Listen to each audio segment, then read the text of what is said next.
Morning everybody, welcome to Stockradar, Stocks on the Move for another week. Today's date is the 3rd of November 2022.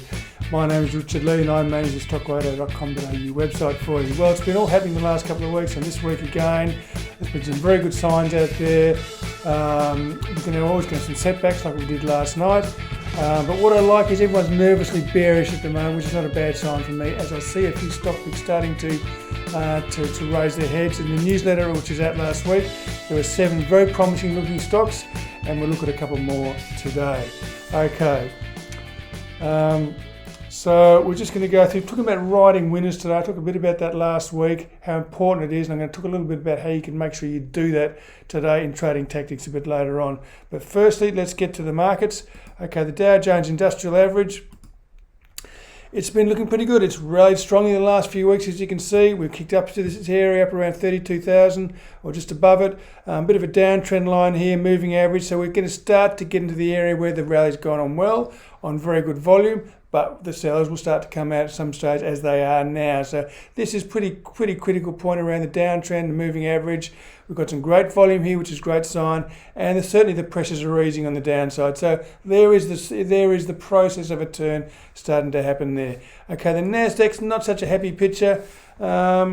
It's struggled. A lot of these stocks, Facebook, Amazon, Google, have all come down a lot. Netflix, and putting a lot of pressure there. So it went up faster, and it's going to come down faster, and it's struggling at the moment. So that's still not looking that flash. There's a bit of volume there the last week or so, but at this stage we're still testing this area here, and we may be having some sort of basing pattern starting to find here around about the 10,000 level on Nasdaq. So keep an eye on that for the moment.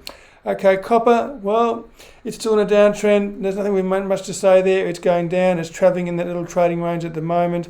Heavy volume on both sides of the market, and the price is going nowhere. Means there's a healthy debate going on there. Gold, struggling, not looking that fantastic. Won't waste time on that. And crude is also rotating between S1 and R1. It's got up above $90 again, so looking pretty good. I would think that's going to be pretty well supported there. And you can see here some pretty good days here and some good volume, some good buying, some good green bars there. So that's a positive sign, but we're still, the momentum's gone negative, so we've had a bit of a correction, and we are a bit neutral on crude at the moment. So how far it goes down, I don't really know at the moment, but it's certainly going to go sideways for a bit longer. Okay, so let's go to the ASX 200 now. It's also looking pretty good. It's had a good rally. It's got up into that area there. Let me just blow it up a little bit.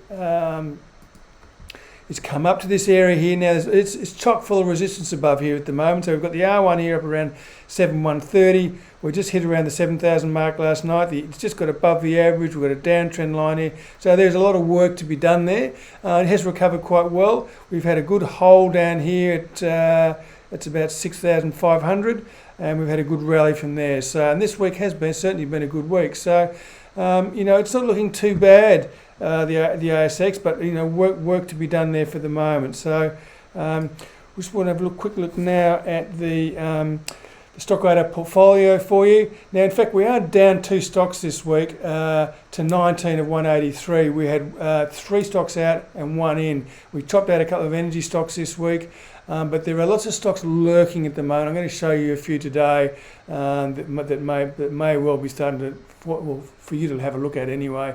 And we see some encouragement there. So we've only got 18 stock picks of 162. So that means we're at 12% equities and 88% cash. Plenty of upside potential there. Okay, the conservative stock portfolio's moved up 1 to 4. So it's at 15% equities, 85% cash. But our 2 Energizer stocks are both full at 5 out of 5, and 10 out of 10, 100% equity. So they're chock full. So that means that we don't need a lot of trends to get good leverage into these portfolios. We just need 5 good trending stocks, and we've got the 5 stock portfolio full, and 10 good trending stocks, and we've got the 10 stock full, and there are only 18 stock picks. So we're doing pretty well there. The top sectors, there's no top sectors. It's blank at the moment. The banks are the culprits there. They're really driving the market. As I said, we've got 2 out. 3 out and 1 in this week. Okay, so that's how the portfolio looks at the moment. So now let's have a look at some stocks. Okay, so first cab off the rank. I've got a few stocks for you today because they're looking pretty interesting, some of these stocks. So firstly, let's go to Ansell. Now it's for those of you that are probably technicians, you probably notice this bottoming pattern here, and I'll explain a little bit to you, a little bit about it to you today. Firstly, Ansell's had a downtrend. Okay, it's come down from $40 to about $20, so it's cut the share price pretty well in half there. We've now got this reversal pattern happening above long-term support, which is a good sign. So for the technicians here, we've probably got an inverted head and shoulders sort of type pattern with a neckline across here, and this week we're starting to rise above it. Or alternative, we look at what I look at, which is more of a trend reversal, is we get a rally up here, it comes back, doesn't make a new low, and then goes on to break that peak there, and that for me is a trend reversal. So that's the current area of interest. If we can hold above there this week, we recognise this pattern. You know, reversals are all very similar, whether it be a head and shoulders, a trend reversal, a key low support. They're all doing the same sort of thing. You're seeing a shift from sellers to buyers, and that's exactly what we're seeing here with Ansell. Now, the trend intensity rating is still -2 because that's last Friday, remember. So this week we've had a bounce through there. Volume's not great. The momentum is just starting to hit the neutral area, and we're above the average. So in all likelihood, if it does close above there next week, we'll get a positive trend intensity rating to confirm an entry there. But it does look very interesting. We might have to wait a week or two, I don't know. But Ansell's certainly one to put on your watch list there. And I like a lot of these stocks that have come down so far, and we're now getting some really good value. People were paying $40 for this stock a year ago. Now there you can pick it up for $20. So not a bad story there for Ansell. Okay, the next one I want to look at is LIC, Lifestyle Communities, which is an interesting little stock in a fairly interesting space it operates in. So we've got a very clear downtrend here. I'll just put this volume up a little bit so you can see a little bit more what we're talking about here. So you can see a bit of volume starting to come through, especially here in this last few days when we've seen a good rally. But we had the downtrend here, we had the good rally here, which broke the moving average and downtrend, a good sign. It's then come back and created this high low, which is always what I need. And then we look for this area here to break. Well, that's the point of interest for me at this stage, which tells me there's going to be a reversal of the trend, and then I can start drawing up a line up through here. And we've got some volume there. The momentum's just turning positive, and it's above the average. This will give us a very positive trend intensity rating next week if we can close above this point of interest level here, which is around about 1735. So that's Lifestyle Communities, another good stock for to look at. Now I'm going to have a look at a couple of leaders for you, because some of these leaders are really dragging their heels, and it makes it very, very hard for the index to rally. Now, amazingly, it has been rallying, mainly because the banks have been a driving force. They're still a driving force no matter what you say. And because most of the leaders are actually going down, be it, let's have a look here, be it BHP Rio or Woodside, you've got Wesfarmers struggling, Telstra struggling, Woolworths down, Goodman Group, Santos is looking okay, Aristocrat's looking better, Coles is not looking so good, and then there's a couple of others, WiseTech and QB, which were flat. So there's not a lot of strength in those leaders there, so it really is the banks driving that. So firstly, let's go and have a look at Transurban anyway. This stock has been in trouble for about 3 years. It's gone literally sideways, but you know, the good news is that when it does break, it's probably going to zoom ahead. And now you can make a play two ways on this. You can either buy it down here with a stop for those who like to buy weakness. I'm not getting a signal there for me until it actually breaks out of this trading range, but that's just the way I do things. Everyone has their own strategy. But here you can see there's clear support down here at around about 12.50, and there's big dark cloud hanging over the stock here up around $16, which it just keeps coming bang, bang, bang. It just can't get through there. So after a big run up here back a few years ago, it's just gone sideways for about 3 years, and it really is struggling, and there's no real sign of any change here. We saw some pretty heavy selling, pushed it down, and of course the buyers have come back in as they always have at this low here. So that's a pretty good support area there. Momentum is still weak. It's trading up and around the average, which means there's no trend. So until we get a breakout there, I'm not that interested in Transurban. The trend intensity rating is still -7. So that's the big area here for Transurban. The next one I want to look at in the leader base is Macquarie Bank. Now, it's also had a pretty tough time. Come down from just about below 220. It got down to around about 150. Just above there. So we've got downtrend meets support type thing here. Now, the trend is always the dominant force here. Support is a support area, and it is holding, which is a good sign. There's not a hell of a lot of volume here. It's not too bad there, but it's still below the average. We're probably going to be down again today, and the momentum's still weak. So this downtrend is still in force, still below the average, the downtrend, but we've got support here. So worth watching, but trend intensity is still -8, so it's really not giving me too much. But it's just interesting to watch these stocks and see how they behave. The trend is always the dominant force until told otherwise, okay? So for me, the trend is down, and I need to wait for some support, and I need to wait for some reversal behaviour before I look at Macquarie Bank. But you'd think at some stage it's going to be a great buy. It's come back a long way. So that's Macquarie Bank. The next one I will look at is Qantas. Qantas has been, everyone loves to hate Qantas because they own Jetstar, and Jetstar's not been very nice. Mr. Joyce gets paid an awful lot of money, and we're paying enormous amounts for fares just to go short places, and even overseas quite a lot. So hopefully those prices will come down. But in the end, Qantas is benefiting despite the higher energy costs. It's doing pretty well. So this is an interesting range that it's in here, or it's just broken out of here. So it was 575 down to about 435. It's been trading this range for a couple of years. It's now starting to break out. We've got some nice volume here, and we've got momentum kicking high. It's above the average. It's a very strong trend intensity rating of +9, even though it's just a little bit through there. Everything is turning right for this. Remember our alignment of the stars when we get momentum, volume, moving average, and price breakout all kicking higher. So this is strong, and it looks like 750 is probably the next resistance for Qantas. So an interesting stock, and it's doing very nicely. Thank you very much. Okay, now a couple of small ones for you off my grid, but certainly worth having a little look at. I always like to sort of show you have a little bit of fun with some of these smaller stocks, as we all do. So we sort of mainly have our big portfolio stuff in the main stocks in our strategy, but we'd like to have a little bit of a play, maybe with 10% of our money. But this one, Power Holdings, it's more on the cooling environment, not so much a power and energy stock, but it certainly has been a very interesting behaviour because we saw a big high back here in 2021, and it had a huge rally from about 5 to 10, so it doubled its price. It's now been banging on the door of this $10 area for about a year, and it's come right back here. It then created a higher low here, which I always like. It shows there's demand in there, and now I'm getting a break here. It's probably come back a bit today. I don't know.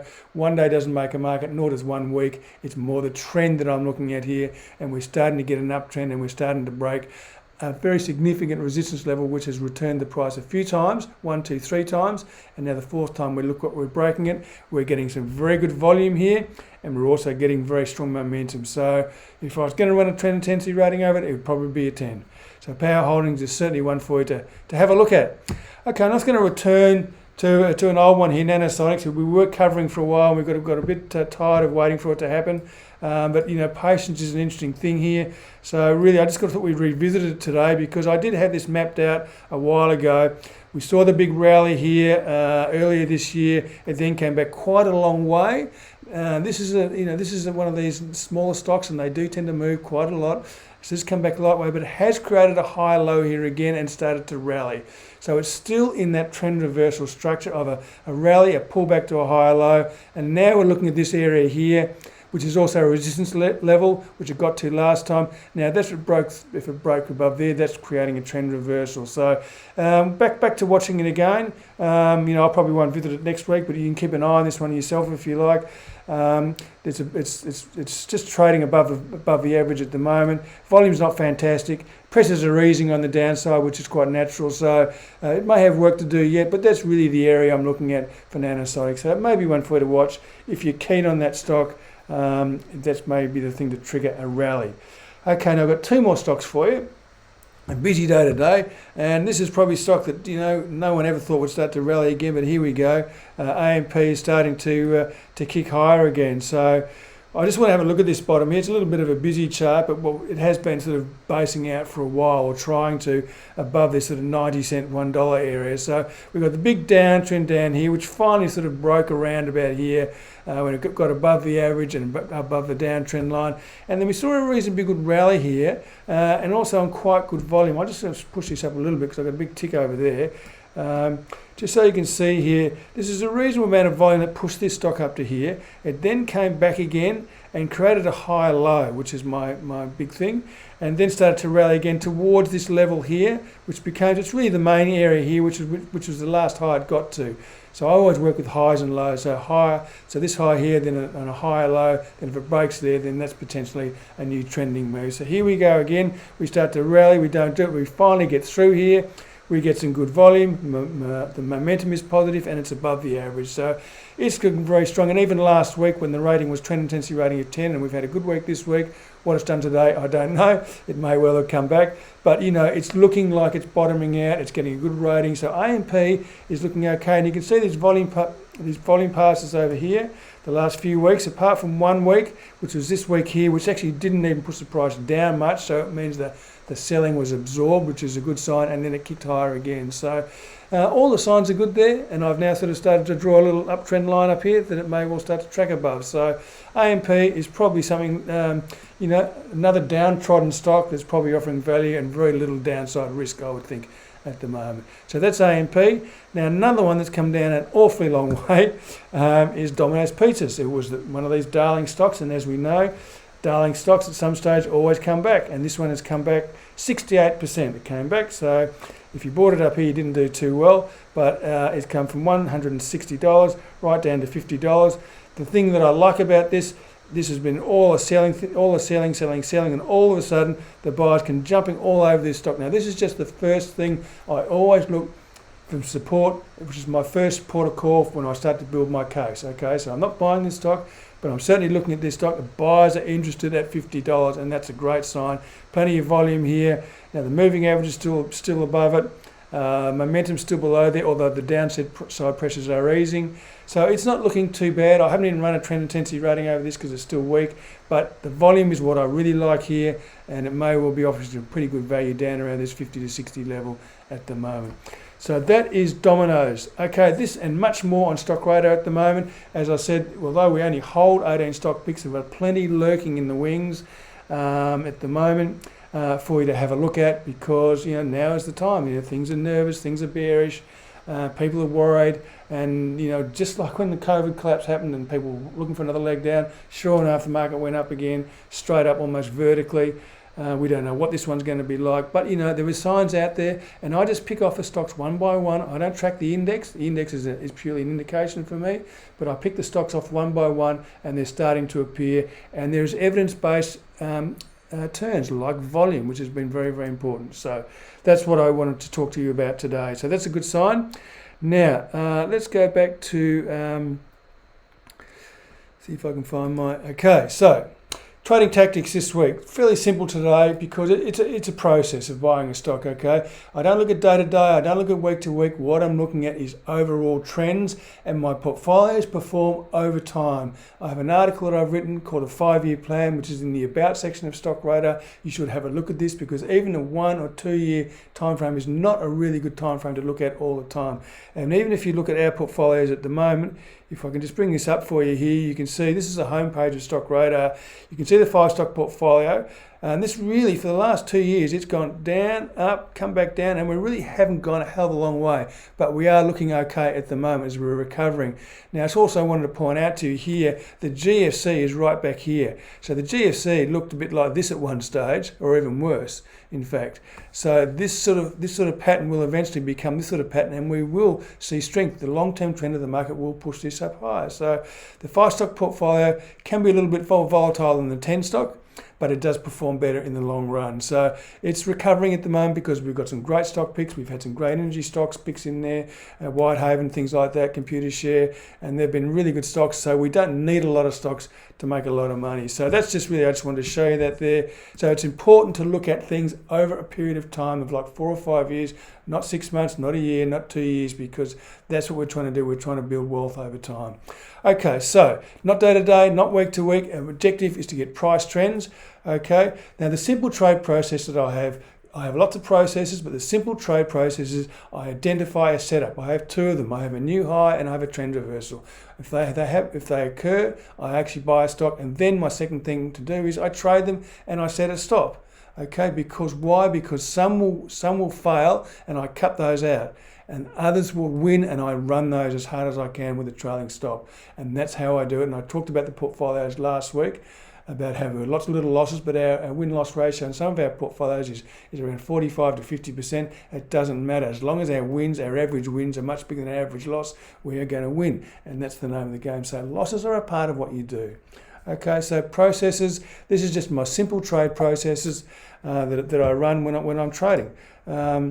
And so there are many other processes that I managed to run a portfolio, lots of different things that run. There's further reading on stockradar.com, the About section. There's plenty of good reading about how I run the portfolios, a guide to using Stockradar, how the strategy works. It's all in there for you to have a look at. When you've had a look through that, give me a call and we can have a chat about how you want to do things. Okay, so the processes that I use, and they're objective processes, they're not subjective, they're not my decisions, they are just things that work, the processes that work.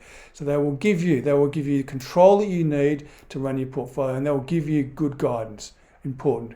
They will keep you safe, because I have a very rigid capital protection policy or regimen, whatever you want to call it, and that will give you confidence to move ahead with your trading. Okay, so that's really what it's all about. So these processes are what they're to help and guide you. Okay, so at the moment I'm all about breakouts, because we've had a really bad couple of years and nothing's been happening. And if you look at the ASX 200, since if I look at this, since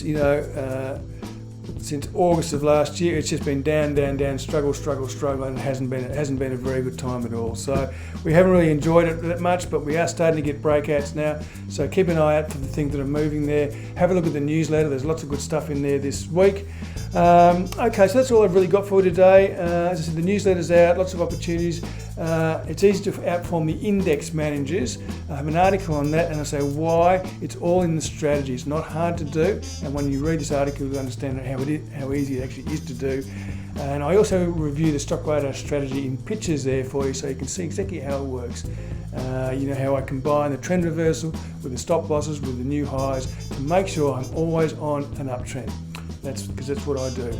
Okay, so that's about all I've got today. Remember, riding winners is the most important thing for you. It's crucial. Don't give them away. Make sure you ride them as hard as you can. You just need a process to guide you, okay? It helps you cut your losses and run your profits, okay? And you don't need many stocks to make money. If you run a 5-stock portfolio, you need 5 good stocks. And if you've got those 5 good stocks, then you will make money. Forget about the rest, okay? So stay safe, watch your trends, heed your stops, give me a call if you need any help, and I'll see you all again next week for some more insights. Thanks very much.